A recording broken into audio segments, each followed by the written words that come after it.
వికలాంగుల హక్కుల పోరాట సమితి నిజామాబాద్ జిల్లా ఆధ్వర్యంలో అన్ని సామాజిక చేయూత పెన్షన్ పెంపుకై చేపడుతున్న రిలే నిరాహార దీక్షలు రెండో రోజుకు చేరుకోవడం జరిగింది. ఈ రెండవ రోజు జరుగుతున్న రిలే నిరాహార దీక్షలకు విహెచ్పిఎస్ జాతీయ అధ్యక్షురాలు సుజాత సూర్యవంశీ గారు మరియు ముఖ్య అతిథిగా హాజరై మాట్లాడుతూ తెలంగాణ రాష్ట్రంలో కాంగ్రెస్ ప్రభుత్వం ఏర్పడి 11 నెలలు గడిచినా పెంచుతా అన్న అన్ని సామాజిక పెన్షన్లను పెంచకపోవడంతో రాష్ట్ర వ్యాప్తంగా నిరాహార దీక్షలు కొనసాగుతున్నాయి. ముఖ్యమంత్రి రేవంత్ రెడ్డి గారు వికలాంగులకు ఇంకా ఎన్నో హామీలు ఇవ్వడం జరిగింది. వికలాంగులకు బ్యాక్‌లాగ్ పోస్టులు నింపాలి. వికలాంగుల మంత్రిత్వ శాఖను ఏర్పాటు చేయాలి. వికలాంగులకు ఇందిరమ్మ ఇళ్లు కేటాయించాలి. ఇప్పటికైనా రాష్ట్ర ప్రభుత్వం దిగివచ్చి హామీలను అమలుపరచాలి. లేకుంటే నవంబర్ 26న పెన్షన్దారుల మహా గర్జన పేరుతో ఇందిరా పార్కులో లక్షలాది పెన్షన్దారులతో అన్ని రాజకీయ పార్టీలను అఖిలపక్షంగా భాగస్వామ్యం చేసి రేవంత్ రెడ్డి గారి మీద యుద్ధం ప్రకటిస్తామని హెచ్చరించడం జరిగింది. ఈ దీక్షలో విహెచ్పిఎస్ జిల్లా అధ్యక్షులు కంఠేశ్వర్ బీరప్ప మరియు విహెచ్పిఎస్ రాష్ట్ర ఉపాధ్యక్షులు ఆకుల నారాయణ, జిల్లా నాయకులు విహెచ్పిఎస్ జిల్లా ఉపాధ్యక్షులు షేక్ సలీం గారు, మహిళా విభాగం అధ్యక్షురాలు చిట్టి కృష్ణవేణి బామని, పోషెట్టి గంధాల గంగాధర్, శ్రీనివాస్ యాదవ్, మీడియా రాథోడ్ తిరుమల నాయక్, ఎంఆర్పిఎస్ జిల్లా అధ్యక్షులు కనక ప్రమోద్ మాదిగ, ఎంఆర్పిఎస్ జిల్లా ఉపాధ్యక్షులు రొడ్డా ప్రవీణ్ మాదిగ, ఎంఎంఎస్ జాతీయ నాయకురాలు పెద్దోళ్ల యమున, సత్తెక్క, సుధా మరియు తదితరులు పాల్గొన్నారు. కంఠేశ్వర్ బీరప్ప, విహెచ్పిఎస్ జిల్లా అధ్యక్షులు. రాష్ట్ర వ్యాప్తంగా దీక్షలు రెండో రోజు 1వ తారీఖు నుంచి ఈరోజు 19వ తారీఖు దాకా మీటింగ్లు పెట్టుకోవడం జరిగింది. 7వ తారీఖు నుంచి 17వ తారీఖు నుంచి దీక్షలలో పాల్గొనడం జరుగుతుంది. ఇచ్చిన హామీ నిలబెట్టని సీఎంకి బుద్ధి చెప్పనికే ఈ దీక్షలు.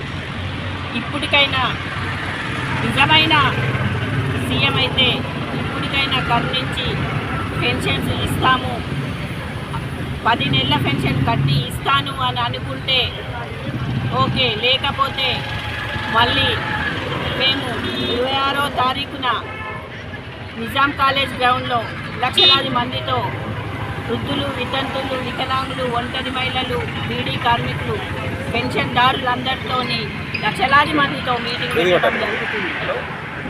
పెట్టడం జరుగుతుంది.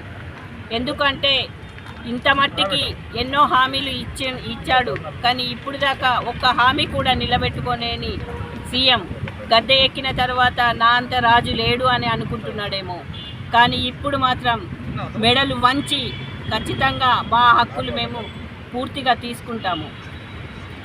ఏది బ్లాక్ లాక్ పోస్టులు కూడా భర్తీ చేస్తానని చెప్పి ఇంత మట్టికి ఒక బ్లాక్ లాక్ పోస్టులు కూడా భర్తీ చేసిన దాఖితాలు లేవు. డబల్ బెడ్రూము, ఇందిరమ్మ గృహాలు, వాళ్ళు డబల్ బెడ్రూమ్ అన్నారు, ఈయన ఇందిరమ్మ గృహాలు అన్నాడు.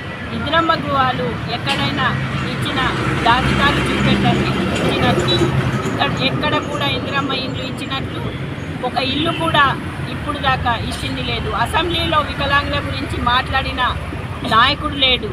ఒక సీఎం అని పేరుకు మాత్రం సీఎం ఉన్నాడు, కానీ అతను ఎక్కి 10 నెలలైనా కానీ ఈ రోజు దాకా అందరితో చీ అని అనిపించుకునే రోజు తీసుకొచ్చుకున్నాడు. కానీ అయ్యో సీఎం మంచోడు, ఈరోజు ఎక్కి ఈ పని చేశాడు అన్నది ఒకటన్నా చూపెట్టమని.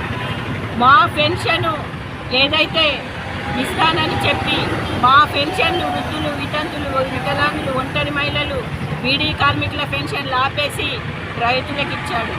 అంటే ఈయన ఎంత మంచి నాయకుడు. అదే మరి పక్క రాష్ట్రంలో ఇచ్చిన హామీ నిలబెట్టుకొని వెంటనే పెన్షన్ 7 నెలల పెన్షన్ మంజూరు చేసి కట్టి ఇచ్చిండు. అదే 100% డిజేబుల్డ్కి 15,000 రూపాయల పెన్షన్ ఇచ్చిండు.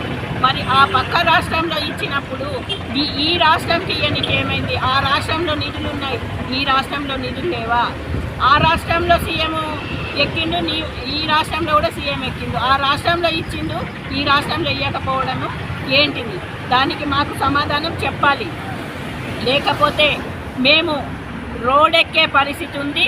ఖచ్చితంగా ఈ దీక్షలు అయిపోయినాక మళ్ళీ మేము ప్రతి ఒక్క కలెక్టరేటు ముట్టడించబోతాము, ఆర్డీఓ ఆఫీసులు కూడా ముట్టడించబోతాము. మళ్ళీ 26వ తారీఖున మళ్ళీ చలో హైదరాబాదు పిలుపునిస్తాము. పక్క నీ అంతు చూస్తాం.